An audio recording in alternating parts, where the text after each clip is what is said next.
Right now at 10, for the first time, we hear from a juror in Derek Chauvin's trial, an alternate who sat in the courtroom for weeks but was dismissed before deliberations. And I feel like we took this trial very seriously. We didn't want anything to go wrong. Her experience and her take on whether justice was served.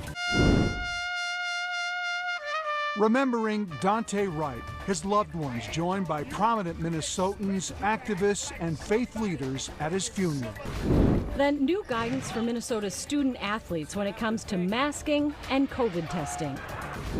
A beloved high school hockey coach is killed in a fight over social distancing, while the Bloomington community is remembering him.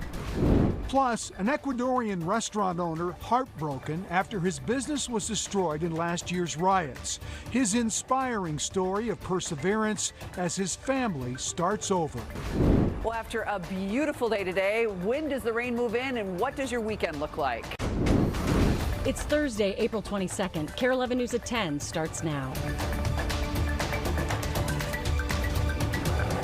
We have two major stories to bring you tonight. Lots of eyes were on Minnesota once again today for Dante Wright's funeral.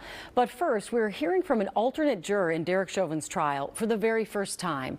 Juror 96, a woman from Brooklyn Center, sat in the courtroom for weeks and didn't know she was an alternate until she was dismissed right before deliberations. And today, just days after the guilty verdict, she sat down with our Lou Ragoose. Every time she locked eyes with Derek Chauvin during his murder trial, Juror 96 felt a little uncomfortable. Just kind of weird.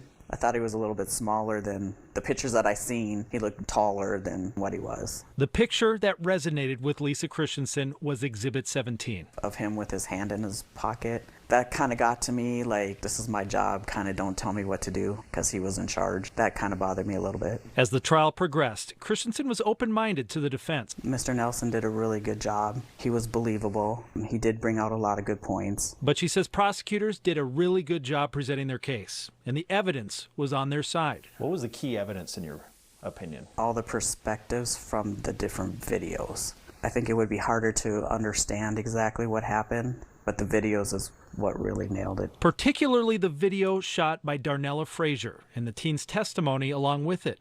Christensen was so close to the witness stand she could feel it. It broke my heart when she said that she apologized to Mr. Floyd and she wished she could have did more to save her life. That's a lot for a 17-year-old to go through. Do you think the use of force was reasonable? I don't know. No. Do you think that Derek Chauvin caused George Floyd's death? I feel like the kneeling on the neck for so long did. Christensen was convinced by the prosecution's top medical expert, Dr. Martin Tobin. He actually had us demonstrate. We're touching our necks, the front of our necks, the back of our necks, as he was saying, and we could feel what he was trying to make us feel. So that was interesting. And then I guess what really did it was when he said, right here at this point is where he had that seizure, and this is where he died. She knew the case was huge, but Christensen had no idea she would be so close during the trial to another death caused by police near her home in Brooklyn Center. So when I came home, I could hear the helicopters flying over my house. If I stepped outside, I could see the smoke from those smoke grenades going on. I had a hard time getting to my house because all the protesters were blocking the intersections and stuff, so I had to go way around just to get home. So I was aware, but it did not affect me at all. Christensen took the job seriously, taking notes every day. She did not know until the end that she would not be able to help with the verdict. When he turned and said, number 96, you're an alternate, yeah, my heart broke a little bit. Would you have voted guilty or not guilty? I would have said guilty. Lou Ragoose, KARE 11 News. Well, Christensen shared those notes with us, and you can see them along with her entire interview with Lou today on our homepage at KARE11.com.